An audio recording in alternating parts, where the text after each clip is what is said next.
दोस्तों अगर आप मिंत्रा या फिर किसी भी ऑनलाइन प्लेटफॉर्म से ज्यादा शॉपिंग करते हैं तो आपके लिए मिंत्रा कोटक क्रेडिट कार्ड सबसे बेस्ट क्रेडिट कार्ड हो सकता है। आज की इस वीडियो में हम आपको मिंत्रा कोटक क्रेडिट कार्ड के बारे में पूरी जानकारी देंगे। इस वीडियो में हम आपको बताएंगे कि मिंत्रा कोटक क्रेडिट कार्ड पर आपको कौन कौन से फायदे मिलते हैं, इस क्रेडिट कार्ड को लेने के लिए एलिजिबिलिटी क्राइटेरिया क्या है, इस क्रेडिट कार्ड पर कौन कौन से फीस और चार्जेस लगते हैं। तो इस वीडियो को आप पूरा जरूर देखिए। तो चलिए इस वीडियो को शुरू करते हैं। सबसे पहले मिंत्रा कोटक क्रेडिट कार्ड पर आपको कौन कौन से फायदे मिलते हैं इसके बारे में जानते हैं। तो दोस्तों कोटक महिंद्रा बैंक ने इस क्रेडिट कार्ड को अभी हाल ही में लॉन्च किया है और इस क्रेडिट कार्ड पर आपको बहुत ही धमाकेदार फायदे मिलते हैं।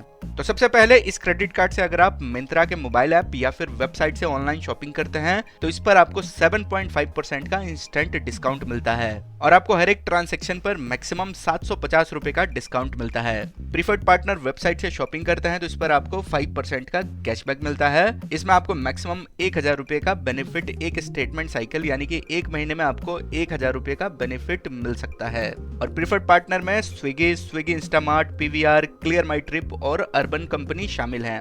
दूसरा ऑनलाइन प्लेटफॉर्म या फिर ऑफलाइन प्लेटफॉर्म पर इस क्रेडिट कार्ड से शॉपिंग करते हैं तो इस पर आपको 1.25% का कैशबैक मिलता है। इस क्रेडिट कार्ड से अगर आप रेंट पेमेंट करते हैं, पेटीएम वॉलेट या फिर किसी भी पेमेंट वॉलेट से पैसे ट्रांसफर करते हैं या फिर फ्यूल का पेमेंट करते हैं तो इस पर आपको कोई भी कैशबैक नहीं मिलता है। अगर आप इस क्रेडिट कार्ड से 2000 रुपए से कम की यूपीआई पेमेंट करते हैं तो इस पर कोई भी आपको कैशबैक नहीं मिलेगा। मिंत्रा कोटक क्रेडिट कार्ड पर आपको कॉम्प्लीमेंट्री मिंत्रा इनसाइडर प्रोग्राम का मेंबरशिप भी मिलता है, तो इसका फायदा आप ले सकते हैं। दोस्तों जब आप इस क्रेडिट कार्ड को पहली बार इशू करके एक्टिवेट करते हैं तो इस पर आपको 500 रुपए का एक्टिवेशन बेनिफिट का फायदा भी मिलता है, लेकिन इसके लिए आपको 30 दिन के अंदर अंदर आपको एक बार 500 रुपए या फिर उससे अधिक का ट्रांजैक्शन करना होगा, तभी आपको कार्ड एक्टिवेशन का ये जो बेनिफिट है मिल पाएगा। इस क्रेडिट कार्ड पर आपको लाउंज एक्सेस का भी बेनिफिट मिलता है, तो हर एक 4 महीने में आपको एक बार फ्री में लाउंज एक्सेस का बेनिफिट मिल जाता है। अगर आप 4 महीने के अंदर 50,000 रुपए इस क्रेडिट कार्ड से स्पेंड करते हैं तो आपको 2 पीवीआर टिकट फ्री में इस क्रेडिट कार्ड पर दिए जाते हैं, तो आप इसका भी फायदा ले सकते हैं। अगर आप एक साल के अंदर अंदर 2 लाख रुपए तक इस क्रेडिट कार्ड से स्पेंड करते हैं तो इस क्रेडिट कार्ड की जो एनुअल फीस होती है वह माफ कर दी जाती है। दोस्तों इस क्रेडिट कार्ड पर आपको फ्यूल सरचार्ज का भी फायदा मिलता है। अगर आप इस क्रेडिट कार्ड से 500 रुपए से लेकर 3000 रुपए तक इस क्रेडिट कार्ड से फ्यूल पर स्पेंड करते हैं तो आपको 1% फ्यूल सरचार्ज वेबर का फायदा मिलता है और आप एक साल में मैक्सिमम 3500 ही फ्यूल सरचार्ज वेबर का फायदा ले सकते हैं। तो दोस्तों ये सारे बेनिफिट्स हैं मिंत्रा कोटक क्रेडिट कार्ड के। अब आगे जानते हैं कि इस कार्ड को लेने के लिए एलिजिबिलिटी क्राइटेरिया क्या है, यानी कौन कौन से लोग इस कार्ड के लिए अप्लाई कर सकते हैं। मिंत्रा कोटक क्रेडिट कार्ड लेने के लिए सबसे पहले आपके पास कोटक महिंद्रा बैंक में अकाउंट होना चाहिए। इसके अलावा Kotak Mahindra bank credit card issue करते समय आपसे इनकम प्रूफ की भी मांग कर सकता है, तो आपके पास इनकम प्रूफ भी होना चाहिए जिसमें आपके पास सैलरी स्लिप होना चाहिए। इसके बाद अगर आपके पास कोटक महिंद्रा बैंक का अकाउंट है तो आपको एड्रेस प्रूफ या फिर आईडी प्रूफ देने की कोई जरूरत नहीं है। अगर आप एक इंडियन सिटीजन हैं तो आप इस क्रेडिट कार्ड के लिए अप्लाई कर सकते हैं और इस क्रेडिट कार्ड के जो प्राइमरी कार्ड होल्डर होंगे उनकी एज 18 ईयर्स और मैक्सिमम 65 ईयर्स के बीच में होनी चाहिए। और अगर आप कोई एड ऑन कार्ड लेना चाहते हैं तो जो एड ऑन कार्ड होल्डर होंगे उनकी एज 18 ईयर्स से ज्यादा की होनी चाहिए। तो दोस्तों ये है इस क्रेडिट कार्ड को लेने के लिए एलिजिबिलिटी क्राइटेरिया। अब आगे जानते हैं कि इस क्रेडिट कार्ड पर कौन कौन से फीस और चार्जेस लगेंगे। फीस एंड चार्जेस में सबसे पहले ज्वाइनिंग फीस है, तो इस क्रेडिट कार्ड के लिए आपको 500 रुपए की ज्वाइनिंग फीस देना होगा। इसके बाद आपको इस क्रेडिट कार्ड के लिए एनुअल फीस भी देना होगा जो कि 500 रुपया है। जैसा कि मैं पहले ही बताया था, अगर आप इस क्रेडिट कार्ड से 2 लाख रुपए एक साल के अंदर स्पेंड करते हैं तो ये जो 500 रुपया है यानी कि जो एनुअल फीस है ये माफ कर दिया जाएगा। अगर कोई आउटस्टैंडिंग बैलेंस बनता है यानी कि जब आपका क्रेडिट कार्ड बिल बनता है और आप उस समय उसका पेमेंट नहीं करते हैं तो इस पर भी आपको चार्ज देना पड़ता है, जो कि आउटस्टैंडिंग अमाउंट का 3.7% मंथली चार्ज देना होगा। अगर एनुअली देखी जाए तो ये 44.4% आपको आउटस्टैंडिंग बैलेंस पर चार्ज देना होगा। अगर आप कोई एड ऑन कार्ड लेना चाहते हैं तो इस पर आपको 299 रुपए का चार्ज देना होगा। अगर आपके क्रेडिट कार्ड का बिल बनता है और आप पूरे बिल का पेमेंट नहीं करना चाहते हैं तो एक मिनिमम पेमेंट ड्यू का ऑप्शन आता है। तो क्रेडिट कार्ड का जो टोटल अमाउंट होता है इसमें आपको 10% मिनिमम ड्यू पेमेंट का ऑप्शन आएगा।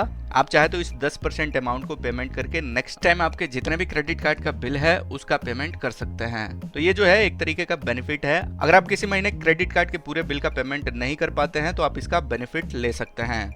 अगर आप इस क्रेडिट कार्ड से कैश विड्रॉ करते हैं या फिर इस क्रेडिट कार्ड से अपने सेविंग अकाउंट में पैसे ट्रांसफर करते हैं तो इस पर भी आपको चार्ज देना होता है। अगर आप 10,000 रुपए इस क्रेडिट कार्ड से विड्रॉ करते हैं या फिर अपने सेविंग अकाउंट में ट्रांसफर करते हैं तो इस पर आपको मैक्सिमम 2% का चार्ज देना होता है। अगर आप अपने क्रेडिट कार्ड का बिल ड्यू डेट के दिन पेमेंट नहीं कर पाते हैं तो इस पर आपको लेट फाइन देना पड़ता है। तो अगर आपका बिल 0 से 100 रुपए के बीच में है तो इस पर कोई भी चार्ज नहीं देना होगा। वही अगर आपका बिल 100 रुपए से 500 रुपए के बीच में है तो इस पर 100 रुपए का लेट फाइन लगेगा।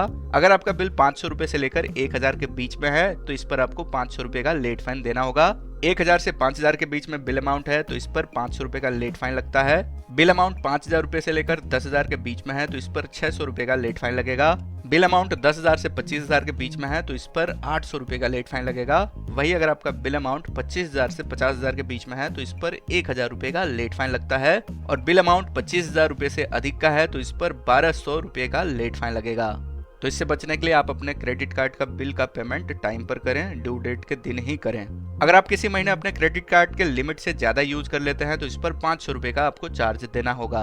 अगर आप अपने क्रेडिट कार्ड से कोई ऑटो डेबिट एक्टिवेट करते हैं और ऑटो डेबिट बाउंस हो जाता है तो इस पर मैक्सिमम 2% और मैक्सिमम 450 रुपए का चार्ज देना होगा। वैसे ही चेक बाउंस पर भी मैक्सिमम 2% और मैक्सिमम 450 का चार्ज लगेगा। फॉरेन करेंसी मार्कअप इस पर भी 3.5% का चार्ज लगता है। इसके साथ जीएसटी भी आपको देना होगा। अगर आप अपने क्रेडिट कार्ड का बिल बैंक में जाकर कैश में पेमेंट करते हैं तो इस पर आपको 100 रुपए का चार्ज देना होगा। किसी वजह से अगर आपका क्रेडिट कार्ड खराब हो जाता है और आप इसे रिप्लेस करवाते हैं तो इस पर आपको 200 रुपए का चार्ज देना होगा। तो दोस्तों ये सारे चार्जेस है मिंत्रा कोटक क्रेडिट कार्ड के। अगर आप इस क्रेडिट कार्ड को अप्लाई करना चाहते हैं तो आप कोटक महिंद्रा बैंक के ऑफिशियल वेबसाइट पर आकर इस क्रेडिट कार्ड को अप्लाई कर सकते हैं। तो इस क्रेडिट कार्ड को अप्लाई करने के लिए आप कोटक महिंद्रा बैंक के ऑफिशियल वेबसाइट पर आएंगे, यहाँ कार्ड्स एंड फास्टैग के सेक्शन में आएंगे। इसके बाद क्रेडिट कार्ड के ऑप्शन पर क्लिक करेंगे। थोड़ा नीचे स्क्रॉल करेंगे तो आपको मिंत्रा कोटक क्रेडिट कार्ड दिख जाएगा, इस पर क्लिक करेंगे। यहाँ पर आप इस क्रेडिट कार्ड के बारे में चाहें तो पढ़ सकते हैं, नहीं तो मैं इसके बारे में सारी चीजें बता ही दिया हूँ। अगर आप सारी बातों को समझ चुके हैं तो इस क्रेडिट कार्ड को आप यहीं से अप्लाई कर सकते हैं। इस क्रेडिट कार्ड के लिए अप्लाई करने के लिए आप अप्लाई नाउ के बटन पर क्लिक करेंगे। इसके बाद यहाँ पर गेट योर कार्ड नाउ का बटन दिखेगा, इस पर क्लिक करना है। इसके बाद नेक्स्ट पेज में अपना यहाँ पर फोन नंबर एंटर करेंगे और इन दोनों चेक बॉक्स को टिक करेंगे। इसके बाद गेट ओटीपी के बटन पर क्लिक करेंगे। अब आपके फोन पर एक ओटीपी आएगा, उस ओटीपी को एंटर करेंगे और नेक्स्ट पेज पर आपसे कुछ डिटेल्स मांगे जाएंगे। उस डिटेल्स को भरने के बाद आप मिंत्रा कोटक क्रेडिट कार्ड के लिए ऑनलाइन अप्लाई कर सकते हैं। अगर आप ऑफलाइन इस क्रेडिट कार्ड को अप्लाई करना चाहते हैं तो आप कोटक महिंद्रा बैंक के नियरेस्ट ब्रांच में विजिट कर सकते हैं। क्रेडिट कार्ड अप्लाई करने के बाद 7 दिन के अंदर ये जो क्रेडिट कार्ड है आपके एड्रेस पर डिलीवर हो जाएगा। उसके बाद इस क्रेडिट कार्ड का पिन बनाकर आप इसका यूज कर सकते हैं। तो दोस्तों ये है पूरी जानकारी मिंत्रा कोटक क्रेडिट कार्ड के बारे में। उम्मीद करता हूँ अब आपको पता चल गया होगा कि मिंत्रा कोटक क्रेडिट कार्ड पर आपको कौन कौन से फायदे मिलते हैं, एलिजिबिलिटी क्राइटेरिया क्या है और इस क्रेडिट कार्ड पर कौन कौन से फीस और चार्जेस लगते हैं। अगर आपको यह जानकारी अच्छी लगी है तो इस वीडियो को अपने दोस्तों के साथ भी शेयर करें और ऐसे और जानकारी के लिए हमारे चैनल को सब्सक्राइब करें।